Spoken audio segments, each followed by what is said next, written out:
Okay, children. So today we will discuss about our next lesson about division as repeated addition. So in dividing numbers, we have different strategies on how we will get the quotient in dividing. So now we will discuss one of these strategy on how you will find the quotient of division problem. So we have the repeated addition. So we have here a problem, the first problem that we will try to solve using the application of repeated addition, repeated subtraction. Okay, so Mark has 8 pizzas.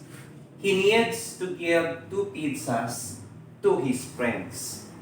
How many friends can receive the pizza? So let's analyze the problem. So Mark has 8 pizzas. So all in all, Mark has 8 pizzas. So he needs to give 2 pizzas. So meaning to say, Mark will distribute the 8 pizzas to his friends and he will give it 2 pizzas. So now, we need to find or we need to determine how many friends can receive the pizzas. Ilan kaibigan ang mabibigyan ni Mark ng tagdadalawang pizza? So, let's assume first friend number 1. So, we have here friend number 1. So, let's assume unang kaibigan muna tayo. So, friend 1, so we have 8 pizzas. So, we have the total, we have 8.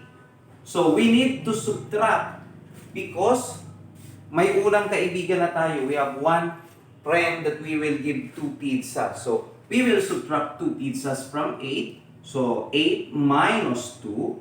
So, 8 minus 2, the answer will be 6. So, after you give 2 pizzas from first friend, the remaining pizzas will be 6. So let's assume, let's give another 2 pizzas to another friend of Mark. So friend number 2. So friend number 2. So the remaining is 6. So you subtract again 2. So you will give again 2 pizzas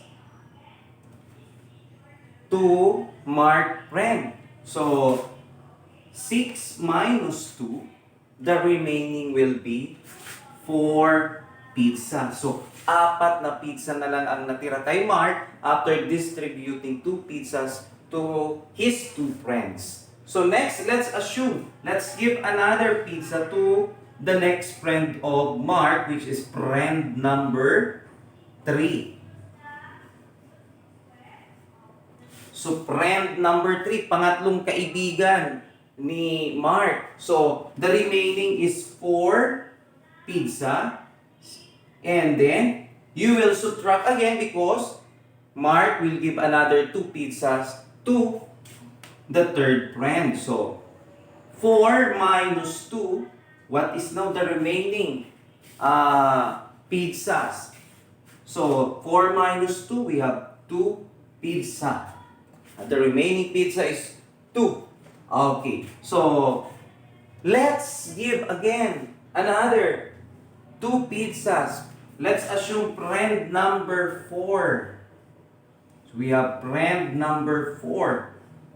So, ito ngayon yung pang-apat na kaibigan na bibigyan ni Mark ng 2 pizza. Okay. So, the remaining pizzas is 2 minus. So, he will give again 2 pizzas to his 4th friend.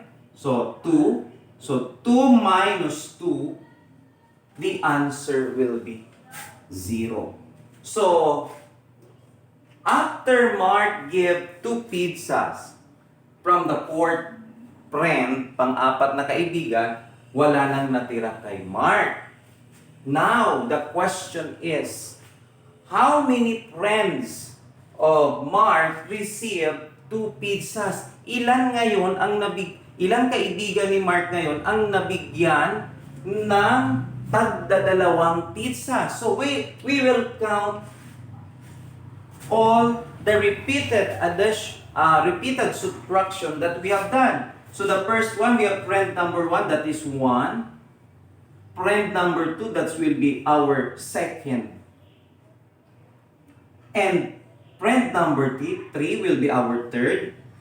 And friend number 4 will be our fourth. So again, let's repeat the question. How many friends of Mark received 2 pizzas? So the answer is 4. So we have 1, 2, 3, 4. 4 friends. 4 friends received 2 pizzas. Apat na kaibigan ni Mark ang nakareceive ng tagdadalawang pizzas. Okay, so please take note, children, that this kind of problem, we can write that in a division sentence as 8 divided by 2. So therefore, 8 divided by 2, the answer is 4. So that is now the division sentence of that problem. So please take note, children, that once you apply repeated subtraction, you will continue in subtracting. You will subtract your divisor from the dividend continuously until you get 0. Ibig sabihin, i-divide natin yung divisor doon sa dividend.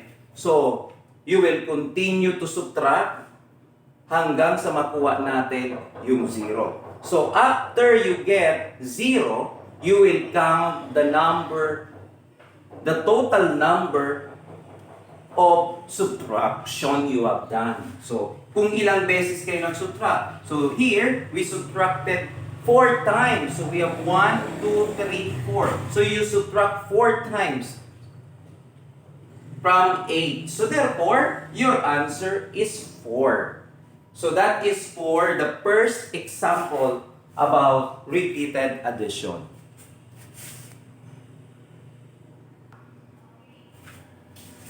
Okay, so next we have here the next example. We have 12 people rode a van. So, meron tayong 12 na sumakay sa van. And they have their trip.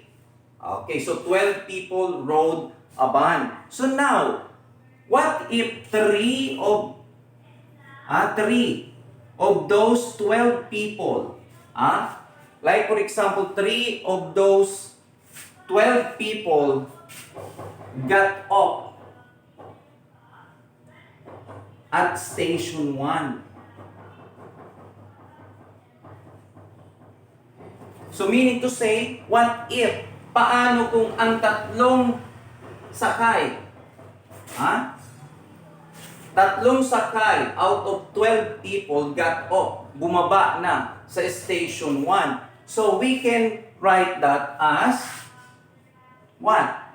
12. So because we have 12 people, so 12 minus. Ilan yung bumaba? Ilan yung bumaba? So we have 3 people got off at station 1. Tatlong tao ang bumaba sa station 1. So, 12 minus 3. So, 12 minus 3, the answer is 9. So, the answer is 9. Now, children, so what if another 3 people got off at station 2? Sa pagdating ng station 2, children, pagdating ng station 2, may 3 ulit na bumaba. So, we can write that. What is now? Kanina, 3 tao yung bumaba, natira 9. So, 9, okay? So, 9 minus 3 again. Minus 3 again because 3 people got off again at station 2. So, 3.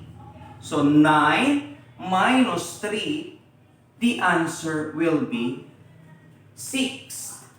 Now, we have now, out of 12 people, rode in a van, we have now remaining 6 people. Now, what if another 3 people got off at Station 3? Okay, paano kung 3 ulit na tao ang bumaba sa Station 3 naman? So, the remaining people that rode a van is 6. So, 6 minus 3 because there are 3 people got off at Station 3. 3 tao ang bumaba sa Station 3. So, 6 minus 3, the answer will be 3. Okay, so 3. Now, so 3 people got off at Station 1. So 12 minus 3 become 9 because we have the total number of 12 people.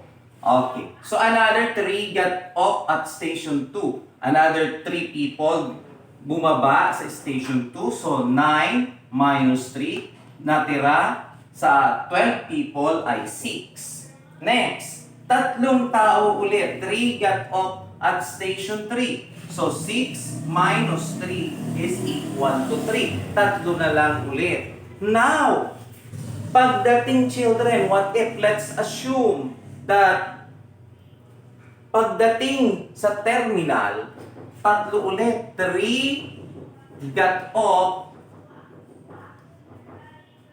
at the terminal. Okay. 3 ang bumaba sa terminal. Pagdating sa terminal, 3 na lang ang bumaba. So, we can write that children as 3 minus 3. So, the answer will be 0. So, pagdating ng van sa terminal, bumaba yung 3. Pagbaba ng 3, wala nang natira. So, nothing. Wala nang natira, lahat na nakababa. Bakit? Yung 3 bumaba sa Station 1, yung 3 bumaba sa Station 2, yung 3 ulit bumaba sa Station 3, yung 3 ulit ay bumaba sa terminal. Now, the question is, how many times did you subtract 3 from 12? So, the question, children, how many times you subtract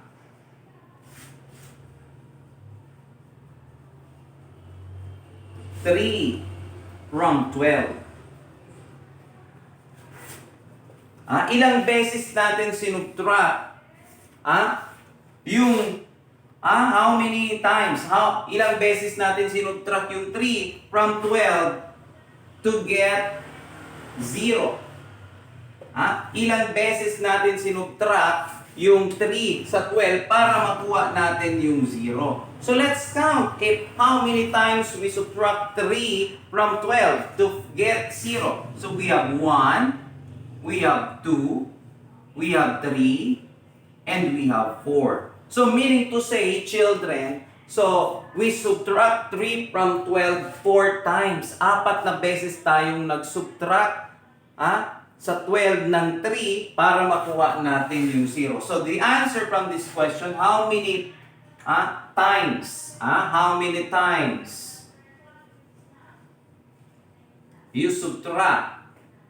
So, 4 times. So the answer is 4. Now, children, based on that problem, we can create or we can write that in division sentence. So we can write that in division sentence as 12 divided by 3. So because tagtatatlo tayo, so let's make that as our divisor. 12 divided by 3, the answer will be 4. So because we subtracted 3 from 12 4 times, 1, 2, 3, 4. So meaning to say, that is the quotient. Once you divide 12 divided by 3, the answer is 4.